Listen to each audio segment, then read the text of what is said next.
संधारित्रों का श्रेणी क्रम संयोजन। आपको याद हो, हाई स्कूल में प्रतिरोधों का श्रेणी क्रम संयोजन पढ़ा जाता है। जैसे एक प्रतिरोध R1 है, एक R2 है, एक R3 है। पहले तार के प्रतिरोध का दूसरा सिरा दूसरे प्रतिरोध के पहले सिरे से जोड़ दिया जाए, इसका दूसरा सिरा इसके पहले सिरे से जोड़ दिया जाए, तो ऐसे ये जो तरीका होता है जोड़ने का, इसे श्रेणी क्रम संयोजन कहा जाता है। तो यहाँ 3 प्रतिरोध R1, R2, R3 श्रेणी क्रम में जोड़े गए हैं और इनके सिरों पर एक V विभवांतर की बैटरी लगा दी गई है।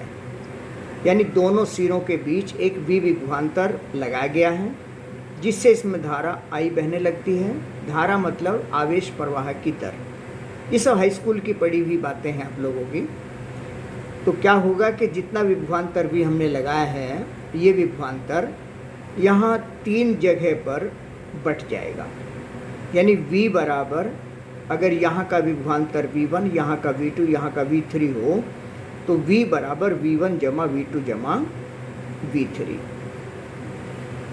यानी ऐसे समझिए कि अगर एक तीनों प्रतिरोधों का दूसरा लास्ट सिरा अर्थ से जोड़ दिया जाए, जो कि विभव 0 होता है, और यहाँ अगर हम V विभव का कोई स्रोत लगा दें, तीनों प्रतिरोध ऐसे जुड़े हुए हैं श्रेणी क्रम में, तो यहाँ V1, V2, V3 हो, तो V और 0 इनका विभवांतर V1 plus V2 plus V3 विभव अदिश राशि बीजगणितीय योग किया जाता है। ये हाई स्कूल का आपने किया होगा। धारा मतलब आवेश प्रवाह की दर। आवेश बहता है और देखिए एक ही रास्ता है धारा के बहने का, इसलिए ये भी एक पहचान है श्रेणी क्रम संयोजन की। तो इसी तरीके से यहाँ समांतर ये श्रेणी क्रम में संधारित्र जोड़े गए हैं। जैसे एक संधारित्र, समांतर प्लेट संधारित्र हमने यहाँ लिया है। पहली प्लेट प्लस Q आवेश, इसको दिया है हमने, तो क्या होगा? दूसरी प्लेट है स्थिर वैद्युत प्रेरण की घटना से, जो कि पहले हमने पढ़ा था, यहाँ माइनस आवेश और यहाँ प्लस आवेश। ये प्लस चूँकि तार द्वारा दूसरे संधारित्र की किसी प्लेट से जुड़ा हुआ है, तो ये प्लस पूरे पर होगा, यहाँ से यहाँ तक एक समान रूप से फैल जाएगा। यहाँ माइनस Q आवेश स्थिर वैद्युत प्रेरण से, ये प्लस Q यहाँ तक ये पूरे पर वितरित हो जाएगा, यहाँ माइनस और ये प्लस यहाँ तक। अगर ऐसी स्थिति में हम इसको अर्थिंग कर दें, तो क्या होगा कि यहाँ का प्लस अर्थ में चला जाएगा, पृथ्वी में चला जाएगा, तो ये पूरा ऋण आवेश यहाँ रह गया और यहाँ का पूरा धनावेश इसके ऋण आवेश के आकर्षण के कारण यहाँ आ जाएगा। ये बातें हमने पहले भी पढ़ी हैं। तो इस तरीके से संधारित्र C1, C2, C3 3 धारिताएं हैं अलग अलग, और इनको हमने श्रेणी क्रम में जोड़ दिया है। यहाँ का विभव पृथ्वी से जोड़ेंगे तो 0 होगा। यहाँ का विभव अगर V है, तो ये टोटल विभव V माइनस 0 बराबर V हो गया। ये विभवांतर हो गया। तो या तो हम ऐसे कर लें या फिर ऐसे चित्र बना लें कि C1, C2, C3 धारिता हैं, श्रेणी क्रम में जोड़े गए हैं और इनके सिरों पर एक V विभवांतर की बैटरी लगाई गई है। तो ये पॉजिटिव है, यहाँ से धनावेश चलेगा, ये धनावेश यहाँ होगा, यहाँ ऋणावेश, इस पर धनावेश, यहाँ ऋणावेश, ये प्लस और ये माइनस और ये प्लस यहाँ आ गया। तो एक तरह से क्षणिक धारा बहती है, थोड़े समय के लिए धारा बहेगी संधारित्र में। प्रतिरोध तार में क्या होता था कि लगातार धारा बहती रहती है। धारा का प्रवाह बैटरी लगाएंगे तो लगातार होता रहता है। ये हाई स्कूल की बातें हैं। लेकिन अगर संधारित्र जोड़े गए हैं श्रेणी क्रम में, तो इसमें थोड़े समय के लिए धारा बहेगी, आवेश बहेगा। जैसे ही ये संधारित्र पूरी तरह से आवेशित हो जाएगा, उसके बाद आवेश का प्रवाह बंद हो जाएगा। कारण ये भी है कि ये प्लस है और ये माइनस है, यानी इस विभवांतर जो प्लस और माइनस के बीच एक विभवांतर V1 उत्पन्न हुआ है, इसका ये सिरा पॉजिटिव है और ये सिरा नेगेटिव है। यहाँ ये पॉजिटिव, ये नेगेटिव, ये पॉजिटिव, ये नेगेटिव, यानी इन तीनों के विभव का इस साइड में पॉजिटिव है। तो इस साइड में पॉजिटिव है मतलब ये साइड एक तरह से पॉजिटिव हो जाएगी, ये साइड नेगेटिव हो जाएगी। जितना भी वोल्टेज यहाँ है उतना ही वोल्टेज तीनों का है, V बराबर V1 plus V2 plus V3। तो जितना प्लस का इधर है उतना ही प्लस का इधर है, इसलिए विभवांतर पूरे सर्किट का टोटल वोल्टेज जीरो हो गया।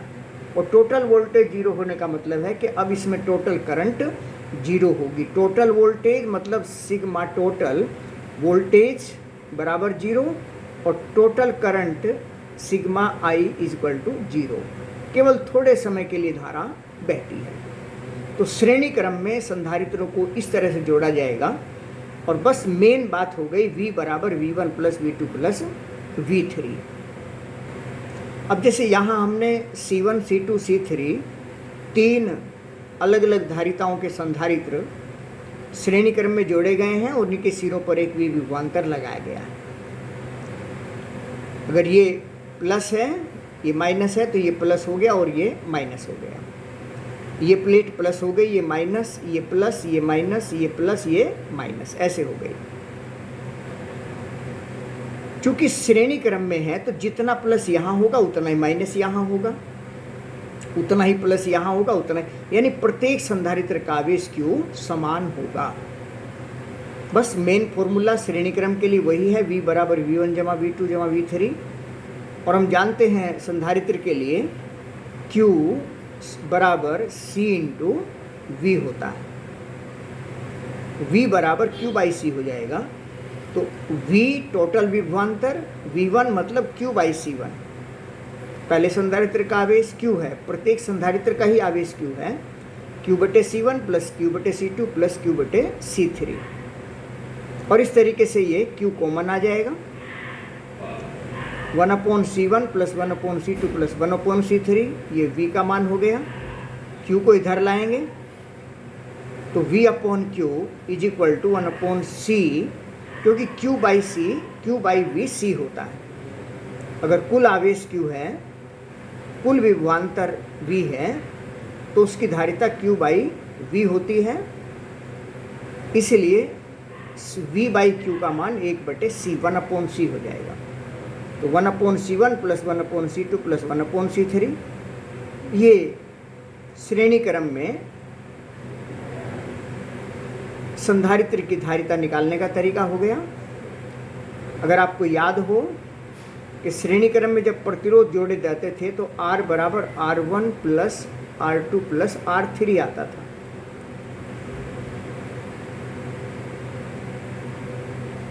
और इस तरह से ये समांतर क्रम में हुआ करता था। समांतर क्रम में 1/R बराबर 1/R1 plus 1/R2 plus 1/R3, ये प्रतिरोधों को समांतर क्रम में जोड़ते थे तो ऐसे आता था। हम यहाँ देखेंगे कि संधारित्रों को अगर समांतर क्रम में जोड़ा जाए तो तब ये ऐसे धारिताएं आएंगी। तो अभी और जानते हैं